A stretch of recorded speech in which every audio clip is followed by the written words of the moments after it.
सभी को नमस्ते, वंदे मातरम, जय हिंद। मैं गोविंद मालवीय आपका competition.com में स्वागत करता हूं। जैसा कि आपको पता होगा कि हम competitioncourse.com के अंतर्गत आपके लिए बहुत ही महत्वपूर्ण हर कंपटीशन के लिहाज से एक शानदार सीरीज चला रहे हैं और आपके आने वाले हर कंपटीशन में काफ़ी महत्वपूर्ण होने वाली हैं।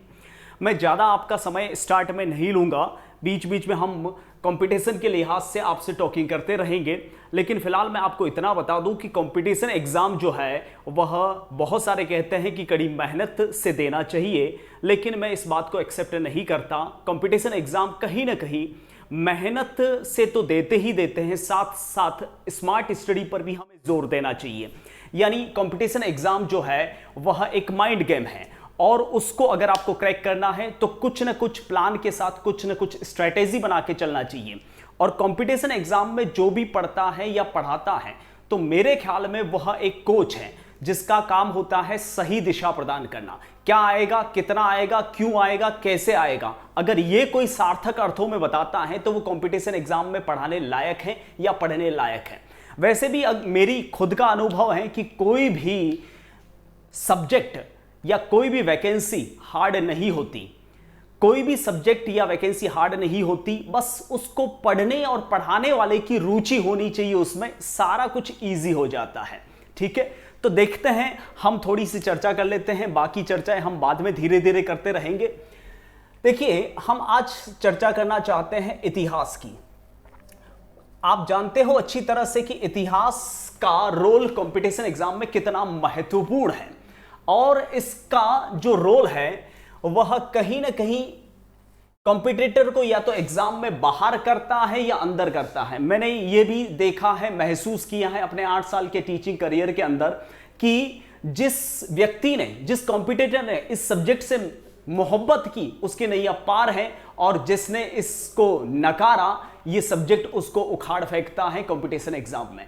इसलिए इसको थोड़ा सा मेरे लिहाज से, मेरे अनुभव से आप थोड़ा समझने की कोशिश करें। मैं सबसे पहले इसके बेसिक्स से शुरुआत करूंगा। इतिहास का आरंभ कहां से होता है, इतिहास है क्या, इतिहास को किस तरह से पढ़ना चाहिए, वो सारी बातें हम पैरेलल यहां स्टडी करेंगे। दूसरी बात, शुरू करने से पहले एक और छोटी सी चीज कि कोई भी सब्जेक्ट हो आपको उसको स्टार्टिंग के क्रम से ही पढ़ना चाहिए। जहां से उसकी शुरुआत होती है वहीं से पढ़ेंगे तो आपको पैरेलल स्टडी से, लगातार अध्ययन करने की वजह से आपको बहुत अच्छे से समझ में आएगा। ठीक है, तो हम शुरुआत कर लेते हैं सबसे पहले इतिहास शब्द से। देखिए, इतिहास शब्द जो है वह इति प्लस ह प्लस आस से बना है। इति का मतलब ऐसा और ह मतलब ही और आस मतलब हुआ, यानी ऐसा ही हुआ था। जिस चीज में प्रमाणों के साथ बात की जाती है उसको इतिहास कहते हैं। ऐसा ही हुआ था। हम हमेशा इतिहास में किसी भी चीज के प्रमाण ढूंढते हैं और बिना प्रमाणों के इतिहास की बात नहीं की जा सकती और नहीं करनी चाहिए। और प्रमाण इतिहास में 3 प्रकार के हैं। 3 प्रकार के प्रमाण इतिहासकारों द्वारा बताए गए हैं। सबसे पहला प्रमाण है सिक्के, कॉइंस, मुद्राएं। कहते हैं कि इतिहास का सबसे प्रामाणिक जो स्रोत है वह मुद्राएं हैं। दूसरा है लेख, तीसरा है पुस्तकें। देखिए, यह कहा जाता है कि इतिहास में सबसे प्रामाणिक स्रोत, जो सबसे पुख्ता एविडेंस है, पुख्ता प्रमाण है, वह सिक्के माने जाते हैं। क्यों?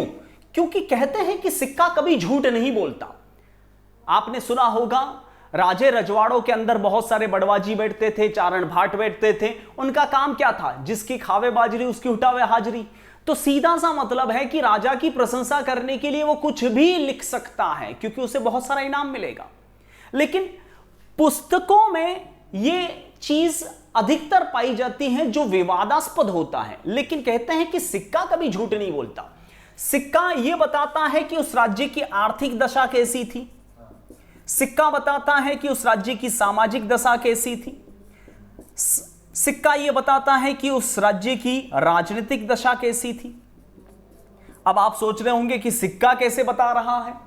देखिए, पहले इतिहासकार यह चेक करते हैं कि सिक्का किस धातु का बना है। अगर शुद्ध सोने का बना है तो स्वाभाविक सी बात है कि राज्य की आर्थिक दशा अच्छी थी, इसलिए सोने के सिक्के चलवाए उस राज्य ने, उस राजा ने। और अगर सिक्कों में बाद में अगर चांदी आ गई है तो कहीं ना कहीं राज्य की आर्थिक स्थिति गिर रही है, और सिक्कों में तांबे की मात्रा आ गई है या तांबे के सिक्के बनना शुरू हो गए, मतलब साफ है कि कहीं ना कहीं राज्य पंगु होता जा रहा है। दूसरी बात, सिक्के में बहुत सारे ऐसे चिन्ह होते हैं जो धर्म को दर्शाते हैं, तो धार्मिक दशा और सामाजिक दशा भी सिक्के से पता की जा सकती है कि वह राज्य किस धर्म का पूजक था, किस धर्म को मानता था। राजनीतिक दृष्टिकोण से देखा जाए सिक्का तो बहुत कुछ बोलता है। सिक्का किस किस स्थान से मिला है, अभी अभी मैंने बताया, राजे रजवाड़ों में जो कवि होते थे, चारण होते थे, बड़वाजी होते थे, भाट होते थे, वह झूठ मूठ की प्रशंसा लिखते थे पुस्तकों में, ठीक है, तो वो इतिहास नहीं बन जाता। जैसे उस राज्य के सिक्के कहां कहां से मिले हैं, भैया जहां पर राज्य के सिक्के मिलेंगे राज्य की सीमा वहां तक ही मानी जाएगी ना। भली उसके दरबार में बैठा झूठ भली कितना भी कवि लिख ले, उससे कोई फर्क नहीं पड़ता, उस राज्य के सिक्के वहां तक मिले हैं या नहीं मिले, यह उसकी राजनीतिक सीमाएं निर्धारित कर लेता है। तो कहते हैं कि सबसे प्रामाणिक स्रोत होता है वह होता है सिक्के, ठीक है। अब बात आती है अभिलेख की, जिन्हें हम लेखों की श्रेणी में डालते हैं। लेख 3 प्रकार के होते हैं, आपने अक्सर सुना होगा, पुस्तकों में पढ़ा होगा। देखिए दोस्तों, ये जब तक बेसिक्स आप तैयार नहीं करेंगे तो आने वाले समय में किसी भी सब्जेक्ट की नींव जब तक तैयार नहीं होती, सब्जेक्ट पढ़ना या पढ़ाना बेकार है। इसलिए मैं सबसे पहले इसके बेसिक्स बता देता हूं, और आपको पता है कि हर सिलेबस की पहली लाइन ये लिखी होती है, प्रमुख ऐतिहासिक स्रोत। अगर आप प्रमुख ऐतिहासिक स्रोत में इन स्रोतों को, इन प्रमाणों को नहीं जानोगे तो फिर कंपटीशन एग्जाम आपको बाहर करेगा। आपको शायद आइडिया नहीं होगा, आपके सामने करीब 13 से 15 लाख की भीड़ होगी और वैकेंसी मात्र 12-13 हजार की वैकेंसी है, तो अंदाजा लगा सकते हैं कि कंपटीशन कितना टफ होता जा रहा है, हर साल टफ होता जा रहा है। आप ये ना सोचें कि इस बार अगर कंपटीशन एग्जाम क्रैक नहीं किया तो कोई बात नहीं, अगले साल ही सही, अगले साल और आपकी भीड़ बढ़ने वाली है और आपका कंपटीशन बढ़ने वाला है, ठीक है। जो करना है इसी साल कर डालिए, अगले साल का इंतजार मत कीजिए। लेख की बात कर लेते हैं। लेख 3 प्रकार के जैसा कि इतिहास में दर्ज है। सबसे पहले होता है अभिलेख, आपने अक्सर पढ़ा होगा अभिलेख। दूसरा होता है शिलालेख और तीसरा होता है प्रशस्तियां। अभिलेख, अभिलेख का मतलब सीधा सीधा है कि कहीं पर भी लिखा गया जो लेख है उसे अभिलेख कहते हैं। जैसे कि अभी बोर्ड पर मैं लिख रहा हूं, वो एक तरह का अभिलेख है, एडिक्ट है, ठीक है। जैसे दीवार पर किसी ने लिखवा लिया, किसी का गुणगान कर लिया, वो अभिलेख है, ठीक है। शिलालेख, शिलालेख नाम से ही विदित है। शिला यानी पत्थर पर लिखा गया लेख, एकाश्मक पत्थर, बिना जॉइंट वाला पत्थर, अर्थात एकाश्मक पत्थर पर लिखा गया लेख, उसे शिलालेख कहते हैं। प्रशस्ति, प्रशस्ति शब्द का अर्थ होता है किसी राजा की प्रशंसा में लिखी गई, और इसका शाब्दाविक अर्थ होता है, इसका रियल में अर्थ होता है कि पहले ये लिखी जाती हैं, बाद में स्थापित करवाई जाती हैं। जैसे कि आपके घरों के बाहर जो नेम प्लेट लगी होती है वो प्रशस्तियों की श्रेणी में आती है, जो पहले लिखवाई जाती हैं, बाद में स्थापित करवाई जाती हैं। तो ये दूसरा प्रमाण होता है जो सिक्कों के बाद थोड़ा कम प्रमाणित माना जाता है, क्योंकि सिक्के कभी झूठ नहीं बोलते। अभी मैंने क्लियर किया, अभिलेख में इंसान लिखने से हिचकिचाता है। मैं बोर्ड पे थोड़ी लिख सकता हूं कुछ भी अपने बारे में, दुनिया जानती है ना कि मैं क्या हूं, लेकिन अपनी पुस्तक के अंदर तो कुछ भी लिख सकता हूं। तो पुस्तकें सबसे कम प्रामाणिक स्रोत मानी जाती हैं, और जब ये तीनों प्रमाण आपस में मैच करते हैं, एक दूसरे को टच करते हैं, तीनों प्रमाणों में समान बातें आती हैं, तब इतिहासकार कहते हैं ऐसा ही हुआ था, अर्थात वो इतिहास है। अदरवाइज जो मनगढ़ंत बातें हैं, जो कवि चारण भाटो द्वारा कही गई बातें हैं, उसको इतिहास की श्रेणी में रखा नहीं जाता। मैं आपको एक और चीज बता देता हूं जो आपको आपकी लाइफ में न तो किसी ने बताई होगी और न बता पाएगा। सुनिएगा ध्यान से। इतिहास भले ही आर्ट्स की विषय वस्तु है, लेकिन इतिहास को विज्ञान श्रेणी का विषय माना जाता है। रीजन, क्योंकि आपने देखा होगा मैक्सिमम विज्ञान के विषयों के पीछे वाई लगता है, जैसे बॉटनी, केमिस्ट्री, आपने सुना होगा बायोलॉजी, वैसे ही हिस्ट्री में भी क्या लगता है, वाई। जिस सब्जेक्ट के पीछे वाई लगता है इसका मतलब वह शोधात्मक विषय है, उसमें शोध होता है। और साइंस में भी शोध होता है और इतिहास में भी शोध होता है, इसलिए इतिहास एक मानक रूप से वैज्ञानिक विषय है। लेकिन फिर भी यह आर्ट्स की विषय वस्तु इसलिए बना है क्योंकि साइंस में फैक्ट होता है, H2O मतलब पानी ही होता है, यूनिवर्सल ट्रूथ। लेकिन इतिहास में जो है वह नैतिकता का भाव होता है, सामाजिकता का भाव होता है कि ऐसा अगर हुआ होता, अगर महाराणा प्रताप जीत गए होते तो क्या होता। ये सिर्फ कल्पनात्मक बातें होती हैं, इसलिए ये आर्ट्स की विषय वस्तु बन चुका है। Otherwise it's a part of science. ठीक है, तो चलिए पैरेलल इसकी स्टडी कर लेते हैं कि इतिहास का वास्तविक उद्भव कहां से होता है। और बहुत बार यहां से बहुत कंपटीशन एग्जाम में सवाल आ रखे हैं, इसलिए मुझे सबसे पहले उसी की चर्चा कर लेनी चाहिए। नहीं तो आपको यकीन ना हो तो एक छोटा सा नमूना बता देता हूं कि किस किस टाइप से कंपटीशन एग्जाम आजकल, कंपटीशन एग्जाम के अंदर जो पेपर सेटर होते हैं वो सवाल कैसे बदलते हैं और किस तरीके से खींचते हैं सवाल।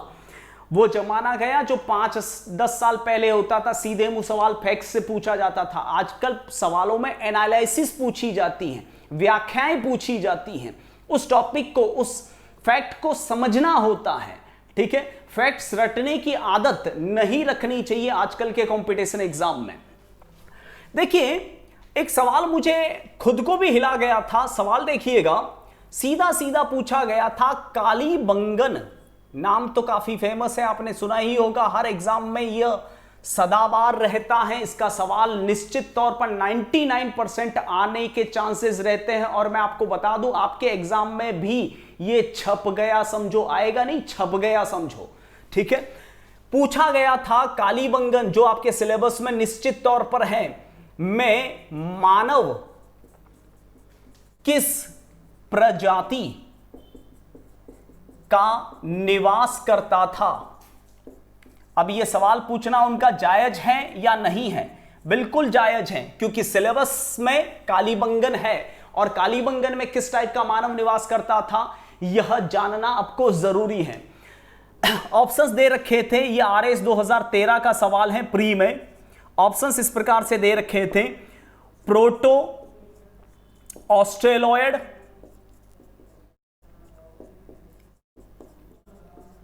दूसरा प्रोटो मंगोलॉयड, तीसरा होमोसेपियंस, चौथा निएंडरथल। जो भी मेरा वीडियो देख रहे हैं उनको पता है, उनके दिमाग में सबसे पहले क्या क्लिक हो रहा है वो मुझे अच्छी तरह से पता है, क्योंकि इन चारों शब्दों में आपने एक शब्द जरूर सुना है, वो है होमोसेपियंस। शायद मैक्सिमम लोग इसी की ओर जाएंगे, लेकिन मैं बता दूं ये गलत है। ठीक है, यही होता है एग्जामिनेशन हॉल में, जानबूझ के एक आध शब्द ऐसा छोड़ दिया जाता है जिसकी ओर सारे लपक पड़ते हैं, और यही वजह रहती है कंपटीशन एग्जाम से बाहर रहने की। माइनस मार्किंग में इसी वजह से जाता है, क्योंकि बिना पढ़े वो अपना एक्स्ट्रा दिमाग लगाता है। समझिए कि मानव को प्रारंभ में क्या कहा जाता था, जानना बहुत जरूरी है।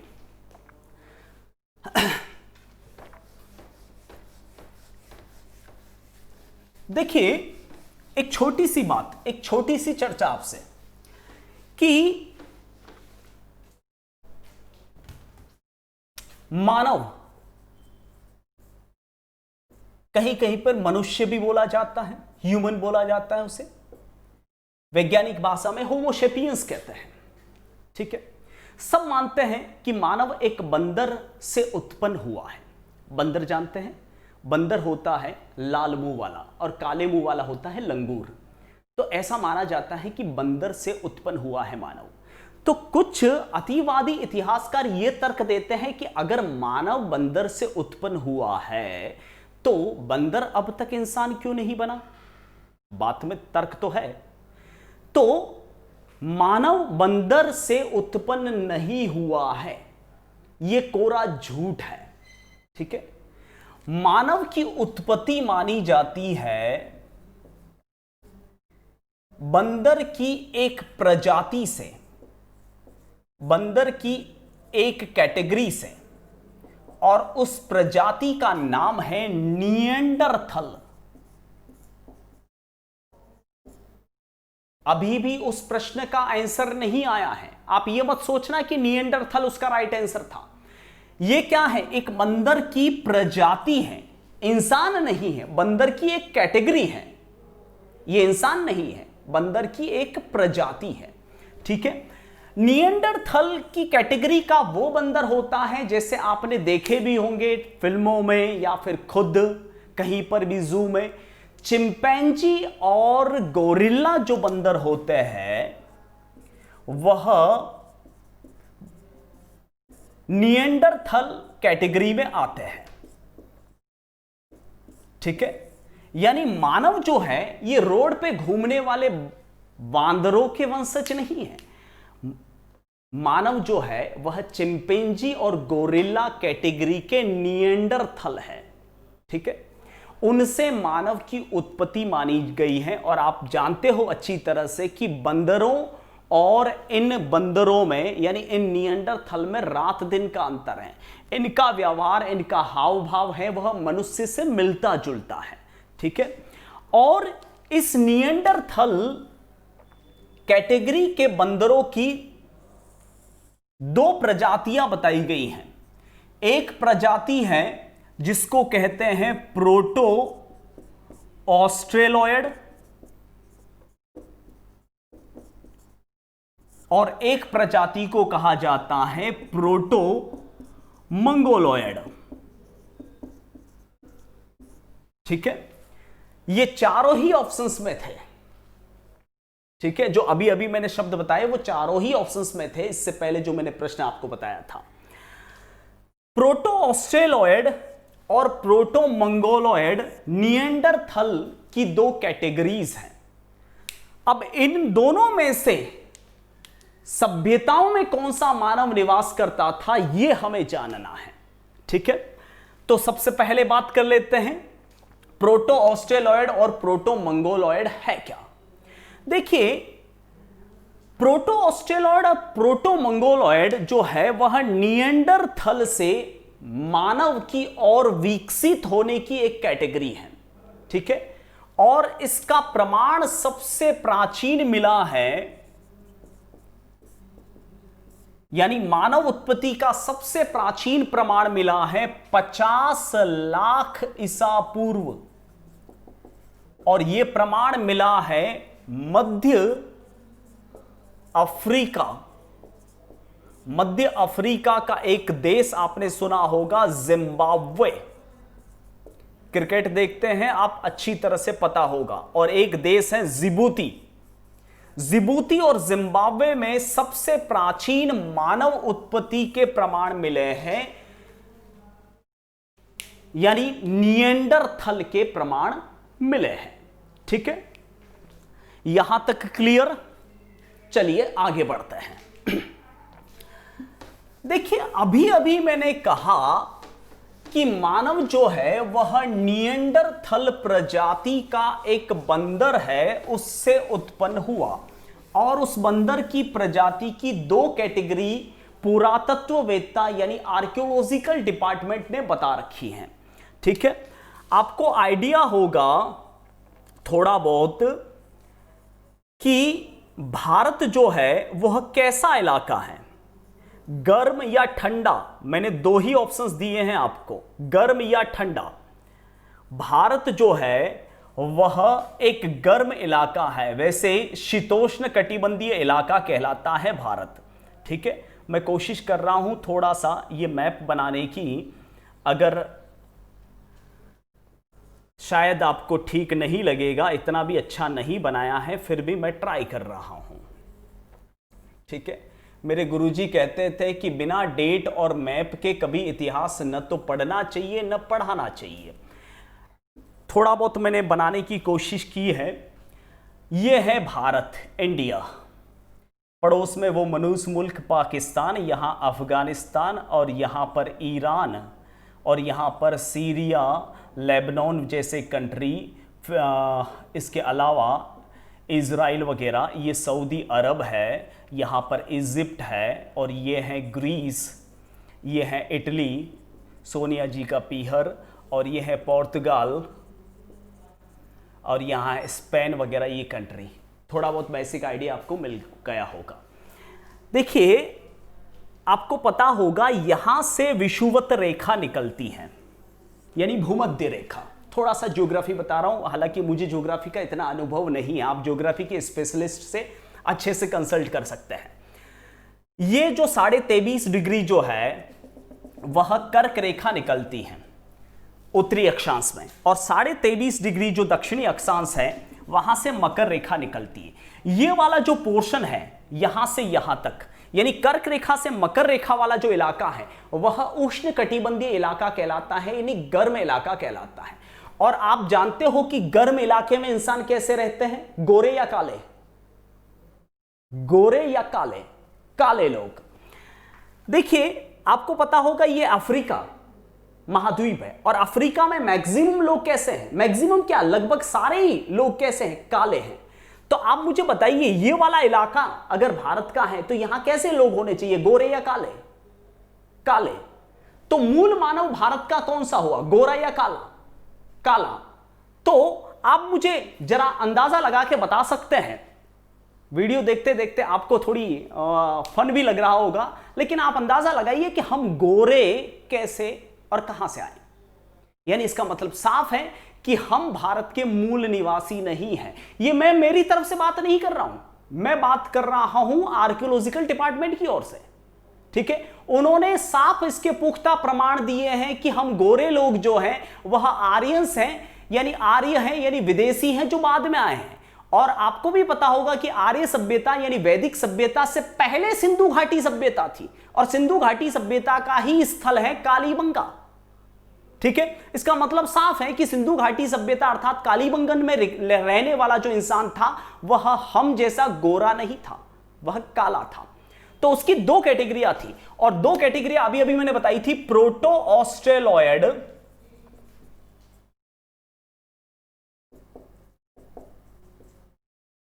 और एक थी प्रोटो मंगोलॉयड। ये बातें अब तक आपकी लाइफ में किसी ने नहीं बताई होगी। I will challenge to you, it's true.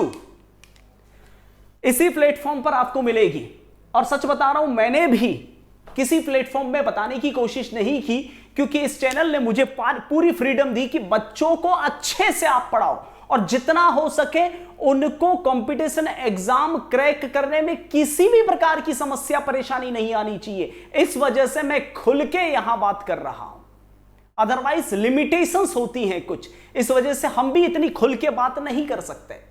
ठीक है, और मुझे अच्छा लगा कि यहां के मैनेजमेंट ने मुझे मौका दिया कि मैं इस प्लेटफॉर्म पर पढ़ाऊं, और मुझे भी काफी अच्छा लग रहा है। आप इस प्लेटफॉर्म के साथ जुड़िए, आपका यहां से बेहतर भविष्य मैं मेरी ओर से यकीन दिलाता हूं कि कहीं नहीं बनेगा। ठीक है, चलिए आगे बढ़ते हैं। प्रोटो ऑस्ट्रेलॉयड और प्रोटो मंगोलॉयड दो कैटेगरियां बताई थी मैंने, जो निएंडरथल की थी। ठीक है, प्रोटो ऑस्ट्रेलॉयड यानी ऑस्ट्रेलियन जैसे, ऑस्ट्रेलिया के मूल मानव भी कैसे हैं, काले। जो वर्तमान में ऑस्ट्रेलिया में रह रहे हैं वो मूल मानव नहीं है। अगर आप क्रिकेट देखते हो तो आपको पता होगा ऑस्ट्रेलियन टीम में एक खिलाड़ी था जिसका नाम था एंड्रयू साइमंड्स। वो कैसा दिखता था, बिल्कुल चिंपैंजी बंदर जैसा दिखता था, इसलिए हरभजन सिंह ने उसको मंकी भी कहा था। और इसी वजह से हरभजन सिंह और साइमंड्स के बीच में जो विवाद हुआ था, उसी की वजह से हरभजन सिंह का क्रिकेट करियर भी बर्बाद हुआ था। ठीक है, तो ऑस्ट्रेलियन कैटेगरी के जो लोग हैं उनको कहा जाता है प्रोटो ऑस्ट्रेलॉयड, यानी बिल्कुल एंड्रयू साइमंड्स जैसे, ठीक है, जिनके बाल ऐसे होते हैं जैसे रस्सियां हो, होंठ जैसे गद्दे हो, चलता भी कैसा जैसे चिंपैंजी बंदर चल रहा हो, ठीक है। वह भारत का मूल मानव था जो सिंधु घाटी सभ्यता में रहता था, ठीक है। उनको आर्यों ने आक्रमण करके यहां से भगा दिया। अब वो रहता है दक्षिण भारत में, और आपको पता होगा कि दक्षिण भारत और उत्तर भारत के निवासियों में किसी भी प्रकार का रंग, रूप, भाषा, संस्कृति किसी भी प्रकार से मैच नहीं करती। ये पूरा उत्तर भारत जो है वह इलाका आर्यावर्त कहलाता है, और दक्कन भारत जो है वह द्राविड़ प्रदेश कहलाता है। और ये प्रोटो ऑस्ट्रेलॉयड जो कैटेगरी है ये सिंधु घाटी सभ्यता में निवास करती थी, वर्तमान में ये दक्कन भारत में रह रही है, ठीक है। प्रोटो मंगोलॉयड कैटेगरी क्या होती है वो भी समझ लीजिए। जो सिंधु घाटी सभ्यता में निवास नहीं करती थी ये होते थोड़े ठिगणे, जैसे अफ्रीका के लोग। अफ्रीका में आपने देखे होंगे पिग्मी वगैरह, जिनके छोटे छोटे होंठ होते हैं, हाइट बड़ी छोटी होती है, ड्वार्फ होते हैं, बोने होते हैं और घुंघराले बाल होते हैं, वो मंगोलॉयड कैटेगरी के हैं। और वर्तमान में मंगोलॉयड कैटेगरी के जो हिंदुस्तान में मानव रहते हैं उन्हें आदिवासी कहा जाता है। स्पेशली राजस्थान में आपने सुने होंगे गरासिया जनजाति के लोग, ये प्रोटो मंगोलॉयड कैटेगरी में सम्मिलित है, ठीक है। जो पहले से शुरू से वहीं पर रहते हैं, आज भी वहीं रह रहे हैं। और जो हम गोरे हैं वो सारे आर्यंस हैं जिनको विदेशी माना जाता है, जो बाहर से ठंडे प्रदेशों से आए हैं। कभी मौका पड़ेगा तो इसके बारे में भी भरपूर चर्चा करेंगे। लेकिन मैं आपको बता दूं, भारत के अंदर जो प्रारंभ में मानव निवास करता था उसको कहा जाता था प्रोटो ऑस्ट्रेलॉयड, यानी ऑस्ट्रेलियन जैसा।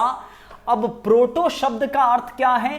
प्रोटो शब्द का अर्थ है जो पत्थर का इस्तेमाल करता था। और आपको पता होगा कि प्रारंभ में मानव जो है वह पत्थर अर्थात पाषाण का प्रयोग करता था अपनी उदर की पूर्ति यानी पेट की पूर्ति के लिए। और आप भी मुझे सुन रहे हो, मैं आपको सुना रहा हूं पेट की पूर्ति के लिए। बिना पेट के इस दुनिया में कुछ भी नहीं होता। इसी विचार के साथ आपसे विदा लेता हूं और मिलता हूं जल्द ही अगले वीडियो में। तब तक के लिए जय हिंद, नमस्ते, वंदे मातरम।